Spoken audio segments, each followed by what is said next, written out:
আমরা পৃথিবীর ইতিহাসে দেখতে পাই যে যে কোনো দেশ জাতি গঠনের শীর্ষ দুটি বিষয় বা শীর্ষ দুটি বৈশিষ্ট্য একান্ত প্রয়োজনীয়। একটি অন্যতম এটি যেটা রাসূলুল্লাহ সাল্লাল্লাহু আলাইহি ওয়াসাল্লাম আমাদেরকে দেখিয়ে গিয়েছেন, উত্তম আদর্শ। আর অপরটি হচ্ছে শিক্ষা। আমরা শিক্ষা ক্ষেত্রে যদি বলি, এভাবে বলা যায়, আমরা এই যে আমাদের যে প্রজন্ম আজকে আমাদেরকে নেতৃত্ব দিয়েছে বা এই আমাদের 24-এর যেই উত্থান হলো, গণ উত্থান, এই ক্ষেত্রে শিক্ষার্থীরা এতে কিভাবে অংশগ্রহণ করেছে, তাদের শিক্ষা, তাদের জ্ঞান তাদেরকে এখানে আসার জন্য বাধ্য করেছে। মূলত আমরা সর্বস্তরের জনগণই নির্যাতিত ছিল, কিন্তু এই নির্যাতনের পরও জনগণ বুক ফেটে কোনো কথাকে সকলের সামনে উঠিয়ে আনতে পারেনি। শুধুমাত্র আমাদের যারা দেশ তো এক শ্রেণীর লোক মিলে হয় না, সর্বশ্রেণীর লোক মিলে হয়।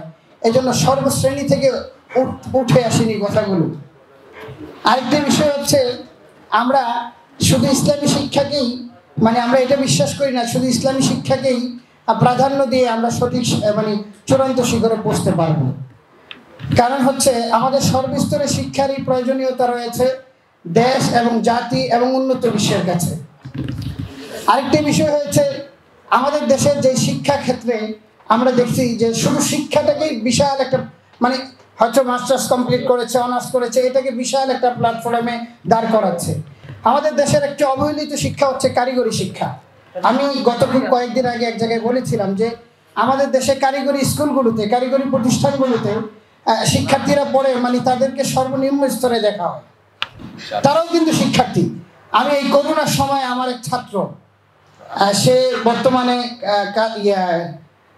দারুল আজহারে পড়ছে, সে কারিগরি ইনস্টিটিউটে পড়াশোনা করেছে কুমিল্লাতে।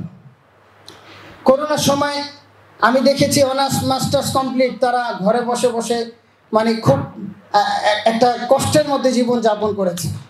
কিন্তু আমার ওই ছাত্র নাম হচ্ছে মাহমুদুল হাসান, আমার নামে নাম। সে তার বাবাকে করোনার এই পুরো মুহূর্তে প্রায় 1,80,000 টাকার মতো দিয়েছে। সে ইলেকট্রনিক কাজ করে করে, তার মামার দোকান ছিল, ইলেকট্রিক কাজের উপার্জন থেকে সে সেটাকে সাপোর্ট করেছে। এই জন্যে আমি মনে করি, বিশেষ করে আমাদের কওমি মাদ্রাসার শিক্ষার্থীদের ক্ষেত্রেও আমি এই কথা স্পষ্টভাবে বলি যে আমরা শুধু এক ঘরোয়া শিক্ষা নিয়ে বসে আছি। আমাদের সকল ঘরোয়া শিক্ষা, বিশেষ করে কারিগরি শিক্ষায় মান উন্নত বিশ্বে খুব বেশি রয়েছে। এবং আমাদের যদি আমরা দেখি, চায়নাতে, চীন বর্তমান উন্নত বিশ্বের শীর্ষে অবস্থান করছে, তারা একমাত্র কারিগরি শিক্ষা দিয়ে। তাদের আমি ইউটিউবে সার্চ দিলে, গুগলে সার্চ দিলে দেখা যায় তারা শিক্ষিত লেভেলটা কারিগরি শিক্ষিত লেভেলের দিক থেকে খুব উচ্চ শিখরে। এই জন্যে দেশ গড়ার মধ্যে আমার পূর্বে এক ভাই বলেছিলেন যে অর্থনৈতিকভাবে দেশকে ডেভেলপ করা, আর সেটা হচ্ছে আমাদের দেশের বহিরাগত অর্থনীতি। সেটা আমাদের টোটালি বর্তমানে 0% আছে, যা ইতিমধ্যে জেনেছি।